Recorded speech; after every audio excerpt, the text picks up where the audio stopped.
the 3D printer and press a button, and it will actually, we use the word print, but in reality it will make an identical water bottle almost to what you see. Kind of. So a 3D printer and MakerBot is a really good company for this. And their booth at CES is always just packed with people watching these things print. So they've got some software, and so people have designed three-dimensional models of things. So you think of going to Microsoft Paint or Adobe Photoshop or something like that, and you make a two-dimensional drawing. Right. So if you use some of their software, you make a three-dimensional drawing. And then you send the three-dimensional drawing to a printer, and it prints it in a plastic filament material that it melts and sprays just like an inkjet printer, except it builds the layers up. So you end up with a three-dimensional print. So you could print off a pair of dice. You could print a pair of dice, right, yes. Okay. So they also make, and we thought this was so cool, we had to buy one, of course. So we bought it. They have a 3D scanner. So you could take your water bottle in that case, and you set it in the scanner, and it scans the water bottle as a three-dimensional device, and then it puts it in that software. And then you can alter what it scanned. So you could make it shorter, taller, wider. You could put your name on the side of it or something like that, and then send that model that you just created to be printed. Now, MakerBot allows you to upload anything you've created or anything you've scanned to their cloud and share it with other people. So the best example I saw of this was someone took a little elf miniature, about 3 inches tall, and they scanned it. And this is on MakerBot's website, makerbot.com, so you can see the example. And they scanned the elf. And then they went to the cloud portfolio, and they picked up a top hat picture, a little 3D top hat, and they put it on top of the elf. And then they took the ears, and they pulled them out with a tool and elongated them so they're pointed. And they filled in the beard so it was bigger and fuller. And then they sent that to be printed. And then they printed a couple copies of the elf, and then they printed, in this case, they printed it in white, and then they hand-painted it. So they had the little elf with a top hat and a longer beard and pointy ears instead of the original elf that they started with. That's kind of cool. And the scanner that Bill was talking about, that you were asking about, is actually called the digitizer. So if you go on makerbot.com and take a look, it's called the MakerBot Digitizer. And what's kind of cool about the digitizer, if you look at that water bottle and you were to scan that water bottle and it kind of goes around in a circle, it's going to get some of the information, but it's going to be missing some of the information, right? It's not going to be able to see inside the water bottle. Right, which is actually hollow. Which is hollow. So what you can do with the digitizer is you can take an object and you put it on there and you scan it. Then you can put it on its side and scan it again, and then you could aim it in another direction and scan it again, so that when you get that scan, when it pulls it into the MakerBot software, it's a full three-dimensional rendering. It can see if it's open on the side and hollow in the middle, or if there's some texture on the bottom, and all of those kinds of things too. Now, the MakerBot printer that we are getting allows you to print in a couple different resolutions. So, what do you mean resolutions? Remember the old grayscale or high quality? Right. So, high quality basically sprays the material in much finer dots. It takes longer, but you get incredibly good detail. In fact, the dots are so small that it's smooth to the touch. It doesn't need to be sanded afterwards, which is somewhat unique to the MakerBot printers in comparison to some of their competitors. So you can create some really smooth, cool little figurines and stuff like that. You can also prototype things. So you can create all of the pieces to, say, a little engine that runs off of grain alcohol or rubbing alcohol. I'm sorry.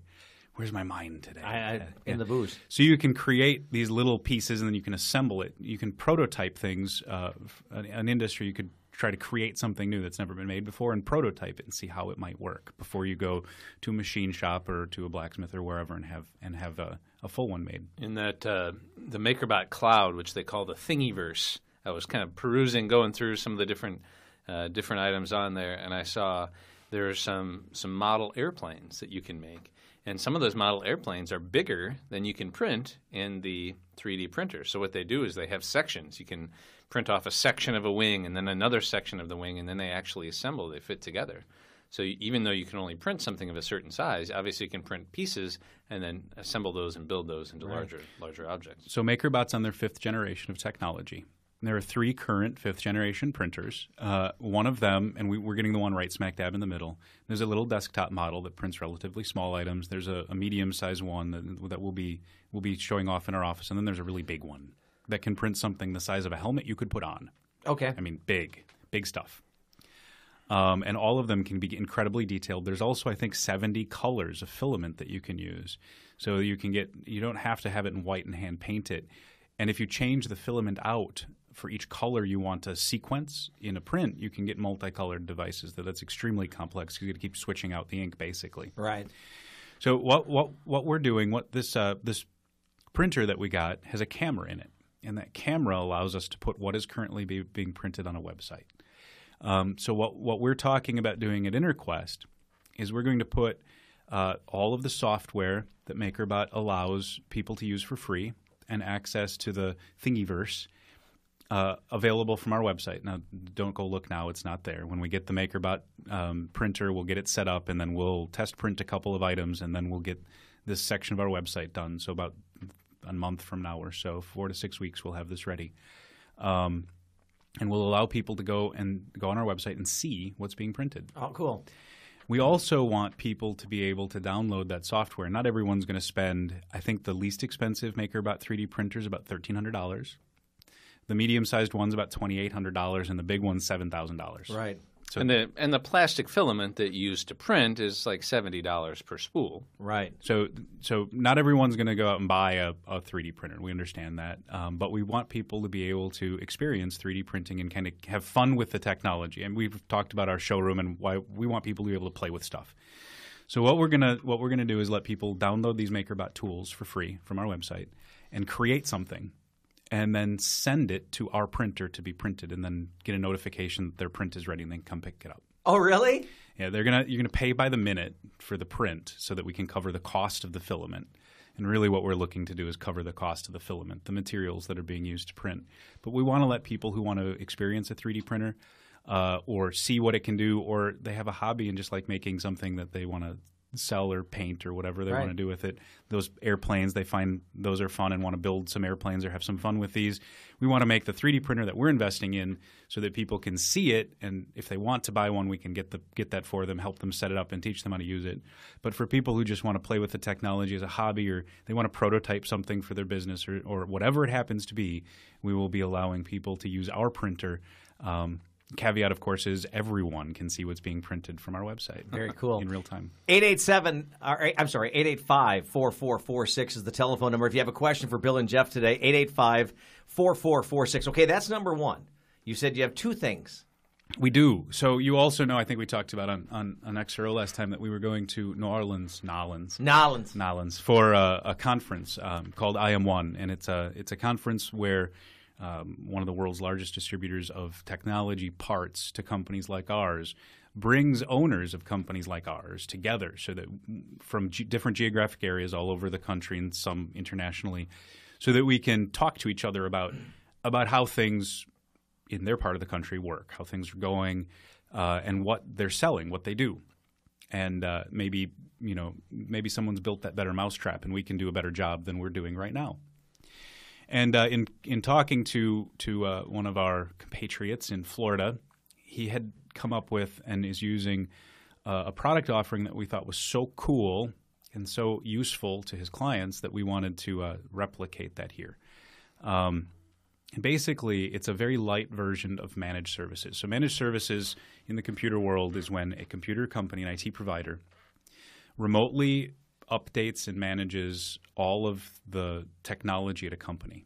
So they make sure all the Windows updates are done, and you make sure that antivirus is up to date, and you make sure that you check all the logs and there's no security problems, and if the memory is starting to go bad or the hard drive is starting to go bad, you can kind of check on that stuff. It's not something it can get expensive, and it's not something you would think about doing at your house, though we've offered this to businesses in the area for some time. So what we've put together is a package that does some of that. It's kind of like the guardian angel of computer support. So for $10 a month, it's on a year contract. So for $120 a year, $10 a month, we'll install a monitoring agent on the computer that checks hard drive status, memory status, CPU usage in real time, as long as it's connected to the internet, and will report back to a technician if any of those things go outside of their outside of what they're supposed to be. Well, tell everybody why that's a concern. Well, we're going to get a little further here, Okay. and then I'll tell you that. So it also includes the antivirus package, which you're spending $40, $50, $60 a year for anyways. Right. But this is included in that, and the monitoring of the updates in the antivirus package. So what we're doing is and this is a cloud offering, so we're using an internet-connected service to make sure that the antivirus package, which is in this case McAfee, is actually doing its updates like it's supposed to. And when the antivirus package reports an error to the user that sometimes the user doesn't see, it also notifies a technician via email at our office that this computer is either exhibiting behavior, and that's why you look at CPU usage and memory usage, that it's exhibiting behavior that means there could be a problem with the computer. And this is why I called it kind of like the guardian angel of computer support, because we're now telling a customer when something might be about to go wrong, and then can give them the options for what they might want to do to fix it, either themselves or allow us to connect to it and fix it for them before it breaks and they lose their data or have to bring it down to us for an expensive repair. So we get to look at, when we're not looking at the computer or the hard drive in this particular case, it's monitoring those particular pieces of hardware and then warning us if something looks like it's going wrong. And then we reach out to the client and say, this is what we've got in a report that something might be going wrong. Would you like us to remotely support you? And then this is the last piece of the benefit here. They don't have to bring their computer to us to help them. Right. With their permission, we can log into the computer and fix it without them bringing it down to our office, which means that fixing it costs a lot less. And is a lot less a lot less inconvenient.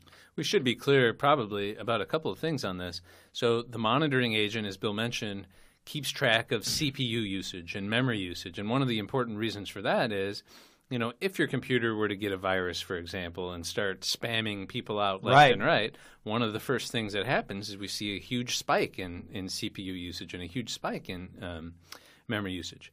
But what it does not do is it does not keep track of what files you're using on your computer. It doesn't keep track of your documents. It doesn't keep track of what you're doing on the internet or anything like that. So it's very secure, and we're not invading any sort of privacy. But if the system discovers that, hey, there's some errors coming on the hard drive here, it can send us a notification, and then we can notify our customers, hey, we should take a look at this hard drive before the hard drive crashes and you lose all of your photos from Christmas and birthdays and weddings. It's kind of like antivirus on steroids. It's an active monitoring agent. Right. So it's actively looking at the whole machine from a hardware perspective and the antivirus. So in other words, the first thing people are going to say, and Jeff, I'm glad you brought it up. First thing people are going to say is, well, I'm going to be typing on my computer into my bank account, and you're going to be able to see what I'm typing. That's not what's going on. It doesn't do that, no. No, all you're looking at is to make sure that if you start seeing, let me ask this: what happens what happens if somebody's fan motor is going? Will that be something that does it affect anything? Does it affect the? That would affect the CPU clock process. Okay. Well, usually it's the opposite. Usually the CPU is going, which makes it heat up, which causes the fan to spin up. Okay. Right. So now there's another piece of this that we want to be clear about. It includes a license for the client to log into their computer remotely from their laptop, from another computer, from their smartphone, from their iPad. And it's called Log Me In. It includes a license of Log Me In. If the computer has a problem, and we're setting up a set of active alerts. So basically, that the client on the computer is alerting us when there's a problem. So no one at our office is going and watching the computer or looking at the logs. What's happening is our monitoring agent, which is a computer program on the internet, is looking for particular activity that we set up thresholds for, and that's CPU usage, memory usage, hard drive failure, that kind of stuff. And whether the antivirus has updated itself correctly and when was the last time it updated itself. And if one of those things does not do what it's supposed to, it sends an email alert to a technician and says, you should let this client at this name and address know that this is wrong. And then we notify that client. If they say, yeah, you guys can fix it or I'll take care of it myself. If you fix it, I'll bring it to you. They can certainly bring it to us and we can fix it in the lab. They also can say, no, go ahead and remotely connect to the computer while I'm sitting in front of it and fix it remotely, so they don't have to bring us the computer. We can use that same Log Me In license that they get.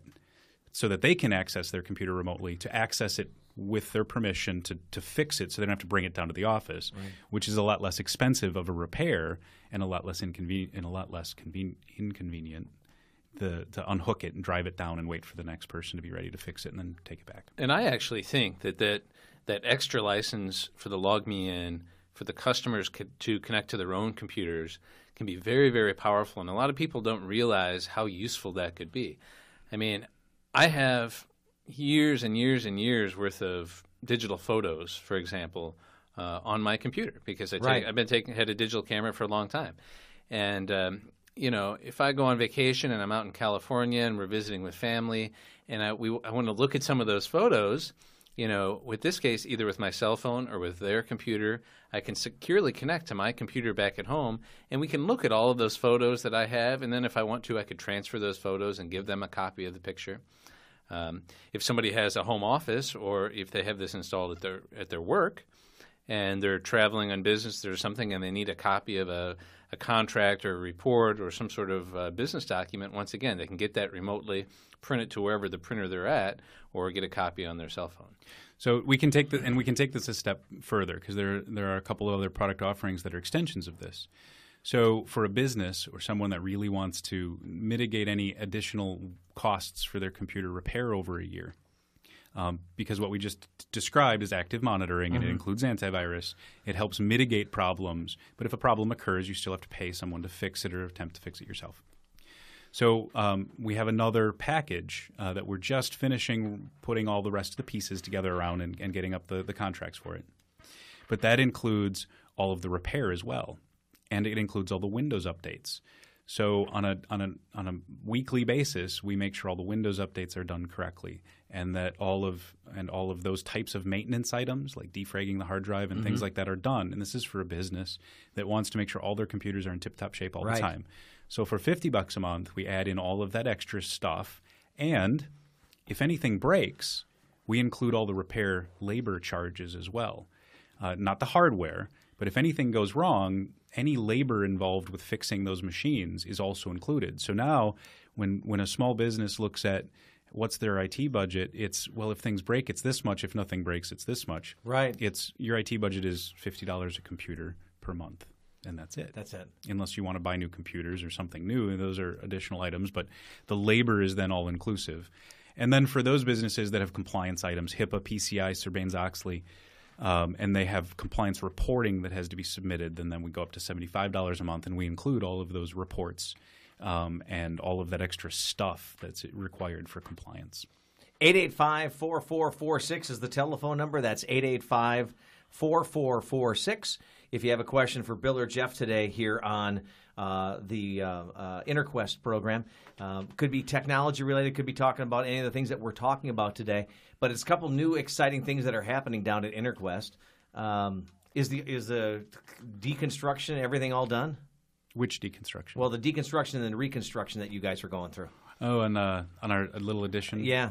Yeah, that's pretty much done. We've got one room yet to do, but that won't be done until probably next year. It's some countertops get added to another workroom, but we'll work on that later. And also, the spring, I guess spring is almost over, Yeah. but this spring and summer we will be doing a sort of a facelift to the outside, to the front of the building, so we can kind of bring things together. So for people that don't know, we did purchase the building that was next to us at 302 South Spring, which was Curves. Building formerly known as Curves, and it has been really great for us. We've been able to stretch out a little bit. We were a little bit cramped before, and we have a new room in there that we call our Ideas Room, where we have big whiteboards on the wall, and we have a table, sort of an open concept. It's not like a closed room with a door.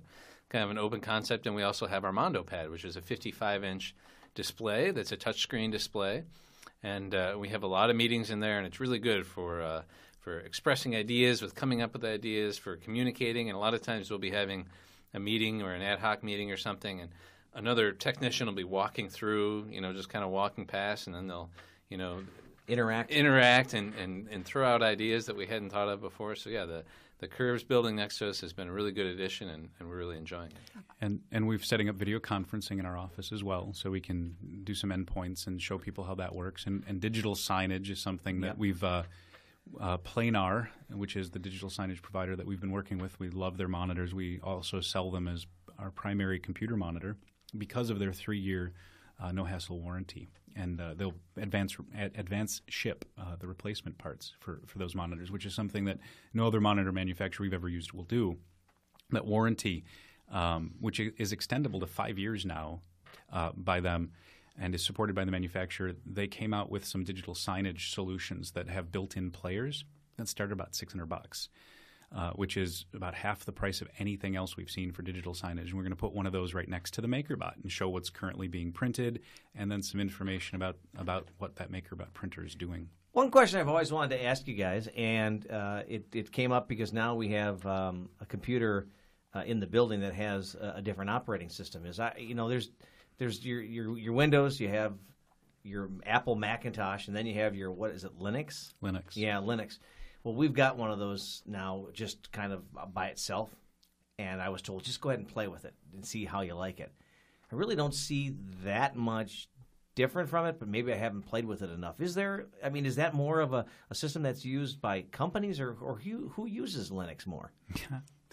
There's sort of a whole enthusiast market for Linux because Linux comes in many sort of flavors and versions and varieties. But one of the overriding factors is you can get a distribution of Linux for free that you can use on your computer, whereas if you want Windows, you're in it for at least $100 probably. So a lot of people like it for that fact. Also, they like it because they don't like to feel like Microsoft or Apple are the only choices. People like to have choice in life, and so that is one option. Now, some of the distributions of Linux are relatively easy to use. They've got a graphical user interface, and you can use a mouse. Which is why it looked similar to Windows or an Apple for you. That's the overlay. It's the user interface or the GUI, graphical user interface. And in fact, Apple's operating system is built on Linux ultimately. So at its heart, Apple is a Linux-based operating system. It's just been modified so much that you don't necessarily recognize it as such. So Linux in its various distributions is basically layered. So in the first layer, the first piece you install is a back end. And you can keep stacking on things to it until you get something that can host websites or something that has a graphical interface to use as a desktop.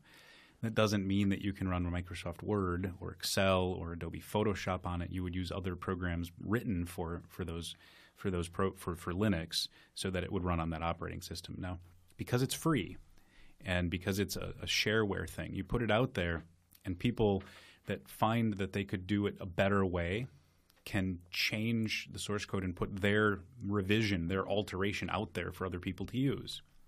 And it's a very powerful thing. It means you've got a collaborative environment. It's like Wikipedia. It's like Wikipedia. But then what's the downside of Wikipedia? People can put down inaccurate information. Right. Or how about people that specifically put out information that's false purposefully? So with Linux, that's really the downside. And the Heartbleed exploit that we all heard about on the news a couple weeks or a month or so ago is at its heart a piece of that. This operating system, and that was a Linux problem. A lot of companies use Linux because it's free to host websites, but because it's free and everyone can modify it freely, and those modifications and how they were done are open source. They're open to anyone that wants to look at it. Someone who wants to do something bad can simply look at how it's written and find a way to do that. So on one hand, you have everyone can collaborate, everyone can participate, everyone can make it better. And on the other hand, you have people who want to use it the wrong way, have all the keys they need to break it. So it's a give and take. It's why we host websites. We don't use any Linux servers to do so. Okay. We use all proprietary in-house or purchased software from a vendor that doesn't allow their source code to be shared, so that if there's a bug, it was discovered because someone's beating against it and trying to figure out how to break it, as opposed to having all of the source code, all of the keys, and say, how am I going to use this most to break it? Right. They have to figure out what it is before they can even do anything else against it. So one downside to Linux is that you can't just go to the store and buy any old software program like you can do pretty easily with Windows. It's easy to go to the store and buy a copy of Microsoft Word and go install it on your Windows computer. If you go download a program on the internet, it's pretty easy to find programs for Windows that are easy to download and install. Linux is not quite so easy. There is a growing market. There are more and more programs. I think you can get Adobe Photoshop for Linux now, which you couldn't do a few years ago. You can get more and more programs for it, but it's going to be harder. So most people that use Linux either do it because they have a specific reason or because they want to avoid sort of the mainstream. Now, there are programs like OpenOffice that you can download for free that do work on Linux that are somewhat like Microsoft Office and have some compatibility with Microsoft Office.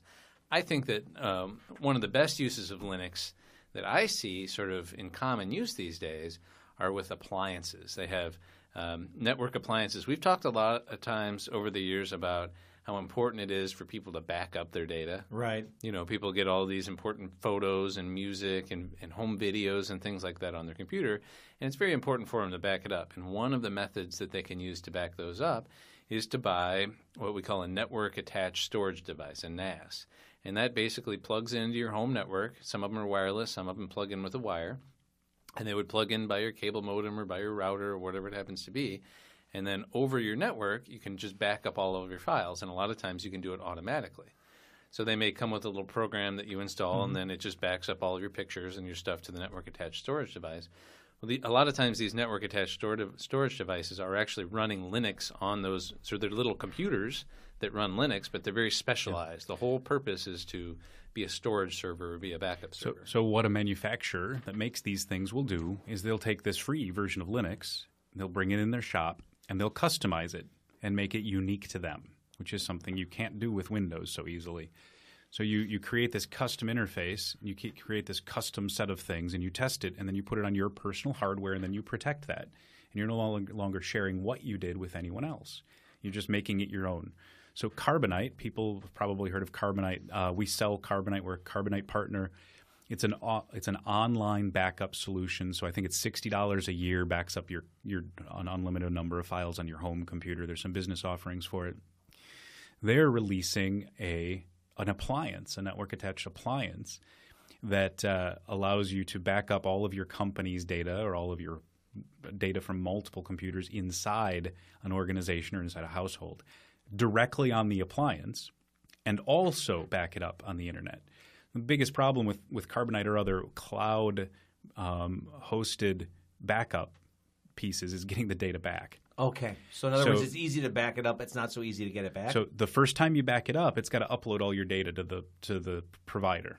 If that's 10 gigabytes, it could take a week or two to upload all of that information. So if you're going to get back a Word file or you're getting back one document, that's easy. That downloads pretty quick. But if you're going to if your hard drive toasts on the computer and you need to get all of it back, it could take weeks before they send you a hard drive, or it could take days before you could download it all. So by having a local storage device, something that's inside the building, when the hard drive crashes, you put the new computer in and copy the backup from the local device directly to the new computer, and you're done. It's much, much, much faster. You're done in a day instead of a week or more. Right. So what Carbonite, and this product's not even released yet. Carbonite is releasing this in June or July. We're going to get our demo unit probably in the next week or two. And what they're doing is they're saying for $99 a month, here's an attached device that's in your network. There's no cost for the appliance beyond that. So when you stop the service, they take their appliance back. Right. That appliance is running a customized version of Linux for them that they built to manage all of this backup. And it's really easy to set up and configure. And we'll see how easy that is. They've asked us to try to break it while we're testing it out here before it goes live at our office. We'll give you an update next month when we're on the air. And it backs everything up locally, and then it takes that local backup and it pushes it up to the cloud. So if there's a fire, catastrophic event, tornado, whatever it happens to be, there's still the cloud piece out there that you can get all your stuff back. But so you get a backup of a backup. So you get a backup and a backup of your backup. Right. It's the total backup solution, and it includes quite a bit of storage space for that $99 a month. It's a pretty interesting deal. Yeah, that sounds pretty cool, because that's always been a concern for people, is losing everything. Mm-hmm. I mean, you think about now. I bought a external hard drive now, and I've put all of the important pictures, like you said, Jeff, everything onto that drive, so at least I've got that thing. But it'd be nice to have it out there in Netherland, too, because... And we also, as Bill mentioned, we're a Carbonite partner. That appliance is very cool and maybe very important for a business, but for most home users, they would never need a $100 a month appliance backup. We can also sell the $59 per year unlimited backup for people. So if they just have a bunch of pictures, now external hard drives are great, network attached appliances are great, but sometimes people forget to back up their files. Sometimes it doesn't happen automatically. So that's for $60 a year, the Carbonite will back up your home computer, back up all of your pictures, all of your stuff, and it's automatic. You don't have to remember to do it. So it's very nice. Very cool. 885-4446. Got about another 10 minutes or so with the guys from Interquest. So if anybody has any questions they want to get in, you can call in at any point. So I brought up the Linux talk, and I'm glad you said what you said about it, because I'm looking at my old laptop that's at home, and it's one of those things where I really don't need it that often, but every once in a while it's kind of nice to have, but it's got Windows XP on it. Mm-hmm. So could I wipe that computer clean and put Linux on it? You could. One of the problems, I think, with Linux is that it's a little more difficult to install Linux on a computer than it is to install Windows. It's not quite as easy as just popping in a disk and running the installer. So that's why I said earlier that Linux really appeals to an enthusiast market, people that are really into their computers, people that like to get into the nuts and bolts. Because if you're that kind of person, you can have a lot of customization, like Bill said. And you can spend your time figuring out how to do it. It's not it. If you don't feel entirely comfortable installing Windows, you're not going to have a prayer of installing Linux. Oh, really? No. How do you get it on a disk, or how do you install it? You download the pieces, and you have to have the right pieces, and that's why getting software for Linux can be somewhat challenging. Yeah, so you find a piece of software for Linux that you like. And it's got to be on the particular release of Linux. It has to be for the release of Linux you're using. So if you could get this piece of software and you really think it's going to be cool, and it just won't run on your version of Linux without updating it, and then you can run into all kinds of I think we fun might stuff. have a call. Let's see if that caller is calling for the program. I want to see. Hi, are you calling for the guys from Interquest? Yes, I am. I hope they can help me. Okay. I have a Chromebook that I had gotten from Staples, and in the pamphlet and stuff, it says if you want a printer, you need a Chrome or a cloud-ready printer. So I went ahead and got one. It's wireless, so I can be anywhere in the house with the Chromebook, and yet I can print off the printer. But for some reason, I can't get it to match. I don't know, something wrong, or if you guys would be able to help me. So you've got a wireless printer, but that does not necessarily mean that it's a cloud-ready printer. Those are different things. So it actually says that right in the papers that's there, and also on the box. Okay. So, but you haven't been able to set it up to actually print yet? No, I can do it manually. Like I can lay something on top of the printer and then press print, and then it'll copy that. But to go from the Chromebook to the printer, that I haven't gotten to yet. So there is, and all cloud printers work a little bit different. So I won't be able to tell you precisely with yours without a little more information, but certainly after the fact, if you want to call us, we can help you with more details later. But all cloud-based printers, effectively, when they come out of the box, they're cloud ready. Right. And typically you have to complete the registration and installation of that printer before you can use it. So when I plug it in, it's got a cable that you can run from the printer to my Chromebook. And when I do that, and it says cloud ready printer. So like I know I have an HP printer that is also cloud ready. And in order to actually complete the cloud setup, what I had to do was I had to open my web browser on my computer, and then I had to put the IP address of my printer in the web browser. So a lot of times on those printers, you can go through the menu and you can print out the network settings, and that'll give you the IP address that it's getting from the wireless or something like that. If you put that IP address in a web browser, like in Google Chrome, then what it'll do is that'll connect your computer directly to the printer over the wireless.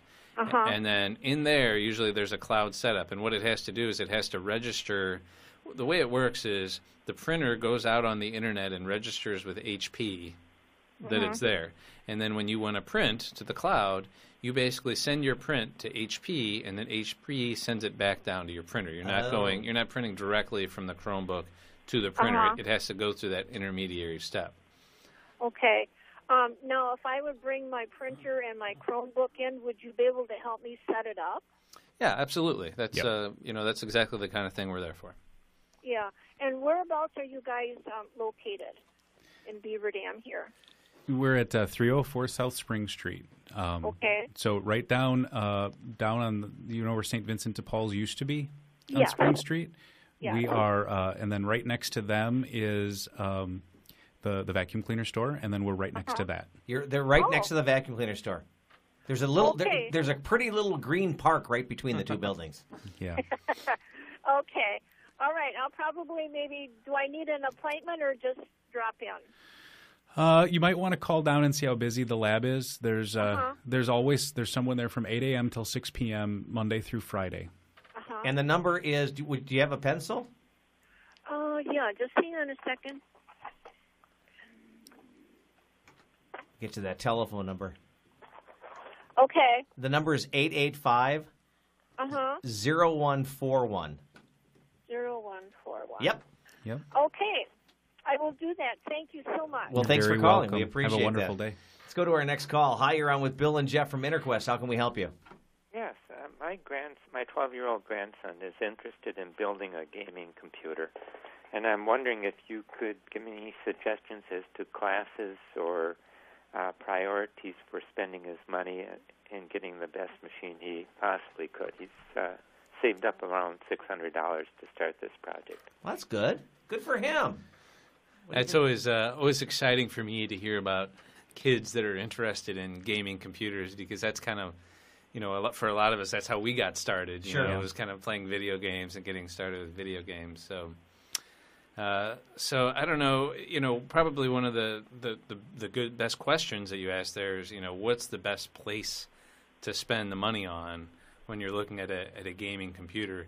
The first thing that comes to my head is probably the graphics adapter. And then the processor. Right. So and it's sort of the trifecta. It's sort of the graphics adapter, the processor, and then the memory and hard drive also sort of play a factor. But one thing that's common with most video games, people that are into video games, is there's a lot of 3D rendering and a lot of 3D animation. And you could have the best processor in the world, but if you don't have a good graphics card or a good graphics processor, then it's really going to kind of screech to a halt and be hard to play if you don't have a good graphics card. So there aren't really any good classes around here for that. Tony down at our office builds most of our Interquest computers, and he could field any questions that you have if you call down there about any specific component. What I would do to start is to go look at one of the two competing graphics processing manufacturers out there. Look at their websites. They're NVIDIA, NVIDIA, and ATI. ATI is AMD ATI. now. Yeah, ATI. They go back and forth for who's the best. Okay.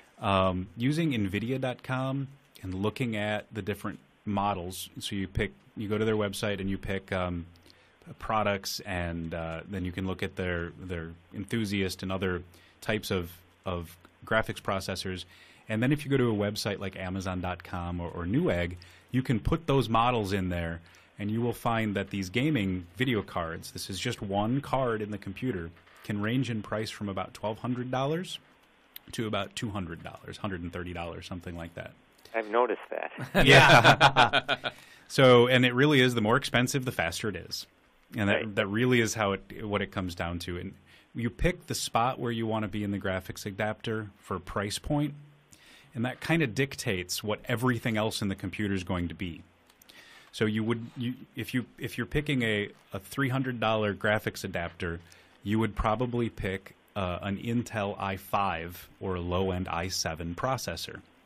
If you were picking a $1,000 graphics adapter, you would pick a processor that's a mid or high-end i7, because they match each other. One dictates how fast the other is. Gotcha. So you don't want to get a graphics adapter that's really, really, really fast, but not be able to have a processor that can give it that information. Right. So you balance those two out, and then you buy a motherboard to go with them. Intel's current preferred vendor, if you're using Intel and NVIDIA, is going to be Asus, A-S-U-S. You pick an Asus motherboard.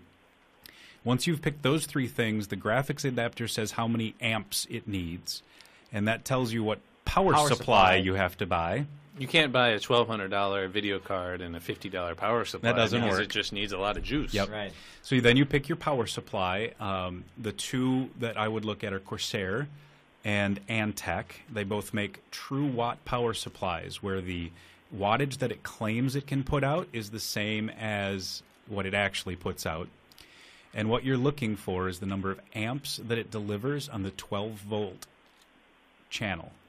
And the video card tells you how much that has to be, and so you get a power supply with more than the video card needs. A lot of times, if you look at those video cards, they'll say requires at least a 550-watt power supply or a 450-watt And it'll say power 40. supply. And the one that we just got in the office that a customer brought in for their custom-built computer, and I had to look at this 3 times before I believed it, 48 amps. So, Wow. guys, we do have to wrap up. Let me just tell you this: if you have any questions, and you want this young man to really get off on the right step, can they call you guys? You can call down to the office. Tony at our office builds almost all of our computers, and he also loves building gaming computers. He's assembled. He's had people bring in the parts and help them assemble it. So- We do charge a little fee for that, but he can help out. Good idea would be call down to InterQuest and talk and ask for Tony.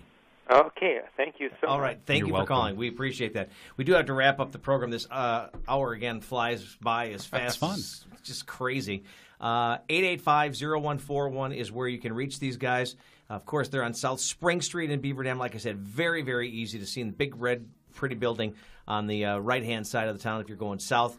And we make techsimple.com. And I think we're doing a Brat Fry next month. Next and month, on June 10th. I've got it down, guys. I've got it down in here that I'm coming to your place on June 10th. We hope to have that 3D printer at printing the Brat that Fry, time. we're going to be printing on the 3D printer, and maybe we'll have some giveaways of samples of things that have been printed. So. Gonna print a 3D brat. Can't wait for that. All right, guys. Good to see you again. See you. Thanks. And the preceding program, a paid-for presentation of InterQuest Corporation.